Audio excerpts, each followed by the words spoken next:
Jika konflik Rusia dan NATO meledak, banyak orang akan bilang itu datang tiba-tiba. Padahal tidak.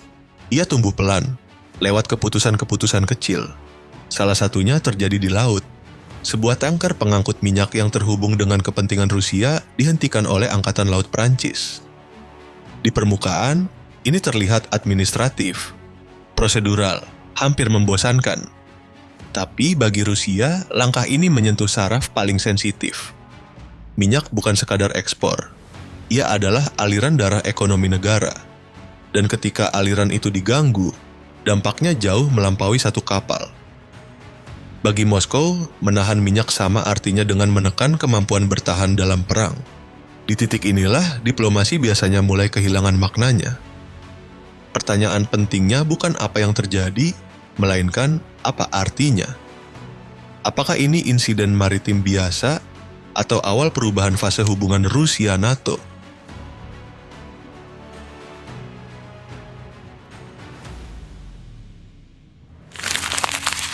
Untuk memahami sensitivitas ini, satu hal harus jelas.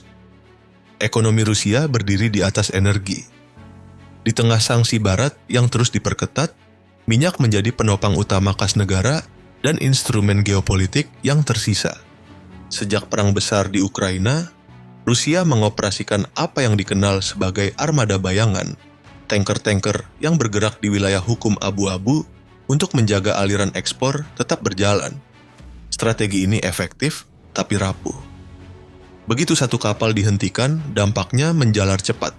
Harga bereaksi, jalur distribusi terganggu, dan pesan politiknya tak bisa disalahartikan. Awal Januari, tanker MT Sofia atau Marinera disita Amerika Serikat di Karibia. Tak lama kemudian, Sagita mengalami nasib serupa. Ini bukan anomali. Itu sudah menjadi penyitaan ke-7 tanker yang dikaitkan dengan Rusia oleh Washington. Akhir Januari, eskalasi terlihat jelas. MV Grinch dicegat di Mediterania melalui operasi terkoordinasi. Inggris membantu pelacakan. Kaptennya, warga negara India, langsung ditahan. Prancis sebelumnya juga melakukan langkah serupa. Pada September 2025, kapal Boracay yang mengaku berbendera Benin dihentikan, dengan kapten berkewarganegaraan Cina. Dilihat terpisah, ini tampak seperti rangkaian insiden hukum. Namun jika disusun, polanya berbeda. Dari sudut pandang Rusia, ini adalah preseden berbahaya. Jika satu negara bisa melakukannya, yang lain akan menyusul.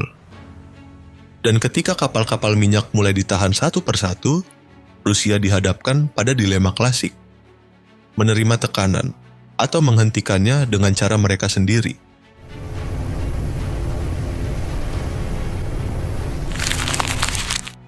Di luar, Rusia masih mengenakan wajah resmi.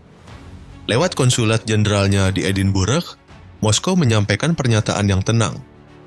Semua jalur hukum akan ditempuh untuk mengetahui lokasi, kondisi, dan keselamatan para pelaut Rusia yang ditahan, sekaligus memastikan mereka dapat kembali ke negaranya.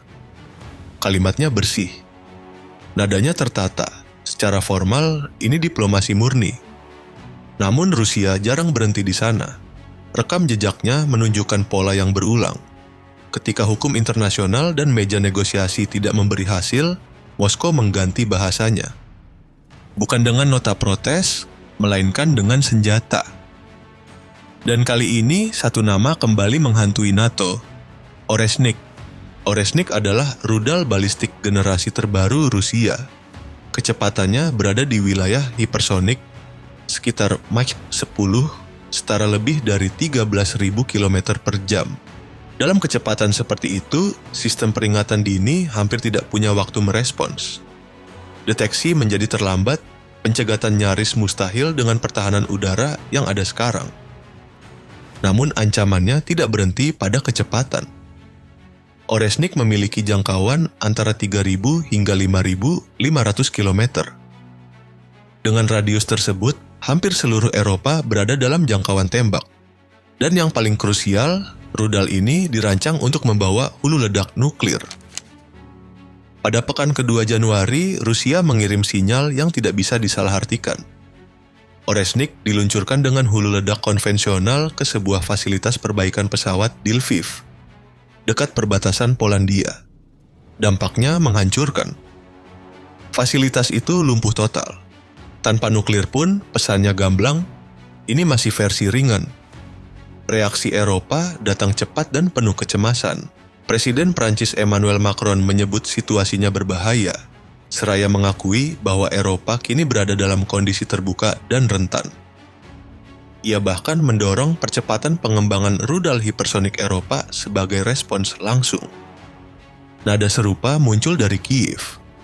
Dalam Forum Ekonomi Dunia di Davos, Presiden Ukraina Volodymyr Zelensky mendesak NATO untuk bertindak segera.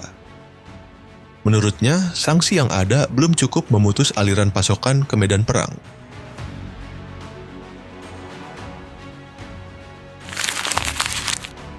Ketegangan kini hadir langsung di langit Eropa, ketika pembom strategis Rusia, Tu-22M3 melintas di atas Laut Baltik dengan pengawalan Su-35S dan Su-30SM. Reaksi Eropa datang seketika. Secara hukum internasional, penerbangan itu sah. Tidak ada batas wilayah yang dilanggar. Namun, jet tempur Jerman tetap dikerahkan. Bukan karena ancaman langsung, melainkan karena makna di baliknya. Ini bukan patroli rutin, ini demonstrasi kekuatan, dan sinyalnya tegas. Tekanan militer Rusia kini berada tepat di ambang Eropa. Respons NATO dan Uni Eropa tidak berhenti di udara. Justru langkah paling keras muncul di sektor ekonomi.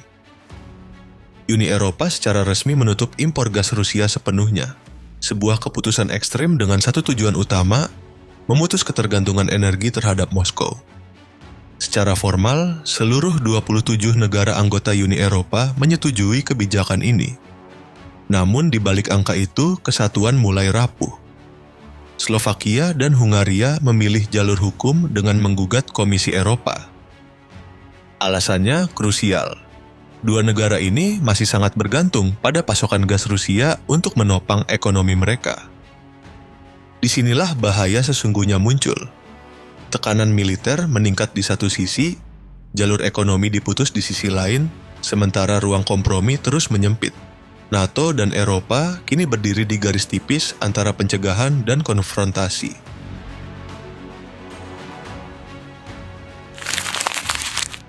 Belum ada pengumuman perang, tidak ada deklarasi resmi, namun perubahan arah sudah tidak bisa disangkal.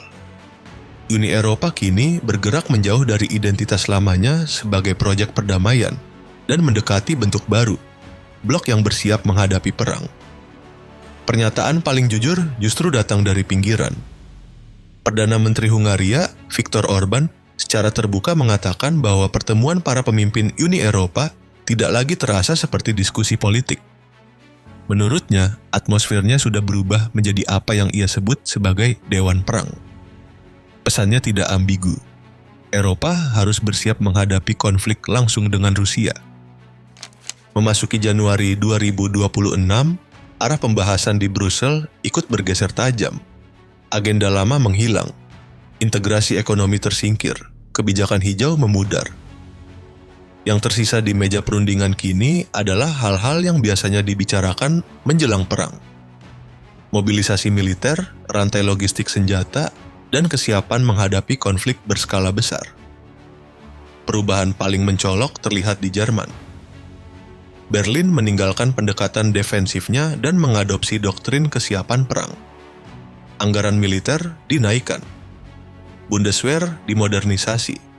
Wacana wajib militer kembali dibuka. Dan Jerman secara sadar menempatkan dirinya sebagai simpul logistik utama NATO di Eropa. Prancis memilih jalur lain namun tak kalah agresif. Paris tampil sebagai penggerak politik militerisasi Eropa, mendorong otonomi strategis, mengurangi ketergantungan pada Amerika Serikat, mengaktifkan ekonomi perang, dan mempercepat produksi persenjataan. Bahkan di level Uni Eropa, mulai dibicarakan pembentukan angkatan bersenjata gabungan hingga 3 juta personel. Garis besarnya sederhana dan menakutkan. Uni Eropa tidak lagi bersiap menghadapi krisis terbatas. yang dipersiapkan adalah skenario konflik global, Perang Dunia Ketiga. Namun sebelum melangkah lebih jauh, ada satu pertanyaan yang mengunci segalanya.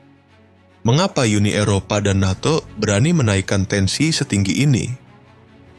Menurut Vladimir Putin, motif dibaliknya justru membuka seluruh gambaran besar.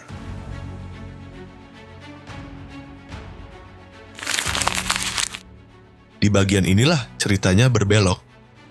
Vladimir Putin menyampaikan klaim yang menjadi inti argumennya. Rusia, kata Moskow, tidak pernah merancang serangan ke Eropa. Ketakutan terhadap Rusia, menurutnya, bukan realitas objektif, melainkan konstruksi politik yang sengaja dibangun. Putin menilai ada kalangan elit dan pembuat kebijakan di Eropa yang dengan sadar memelihara rasa cemas publik. Tujuannya, menurut Moskow, ada dua. Pertama, mengamankan posisi dan dukungan politik di dalam negeri. Kedua, mengakomodasi kepentingan industri persenjataan yang diuntungkan oleh suasana krisis permanen. Dalam sudut pandang Rusia, ancaman Rusia berfungsi sebagai instrumen. Ia dipakai untuk melegitimasi militerisasi Eropa, membuka keran anggaran pertahanan dalam skala besar, dan menghidupkan kembali apa yang disebut sebagai ekonomi perang. Pernyataan ini memang terdengar tajam, bahkan provokatif. Namun data membuatnya sulit diabaikan. Sejumlah riset menunjukkan bahwa perang di Ukraina telah menjadi ladang keuntungan bagi industri senjata global. Dari 100 perusahaan pertahanan terbesar dunia, 39 berbasis di Amerika Serikat, menjadikannya pemain paling dominan. Di Eropa, di luar Rusia, terdapat 26 perusahaan pertahanan yang bersama-sama mencatat lonjakan pendapatan signifikan. Negara yang paling menonjol dalam daftar itu adalah Jerman. Dari kacamata Putin, Eropa kini terjepit dalam dilema strategis. Mengakui bahwa Rusia tidak bisa dikalahkan secara strategis, atau mempertahankan gengsi politik di hadapan publiknya sendiri. Menurut Moskow, Eropa memilih opsi kedua. Demi menjaga citra, peluang negosiasi damai justru dipersempit, termasuk inisiatif yang sempat muncul dari Amerika Serikat dan Donald Trump. Akibatnya, konflik tidak diarahkan untuk segera diakhiri. Dan di titik inilah pertanyaan paling krusial muncul. Apakah Eropa benar-benar sedang bersiap bertahan dari perang, atau justru terjebak dalam perang yang sengaja dipelihara agar terus hidup?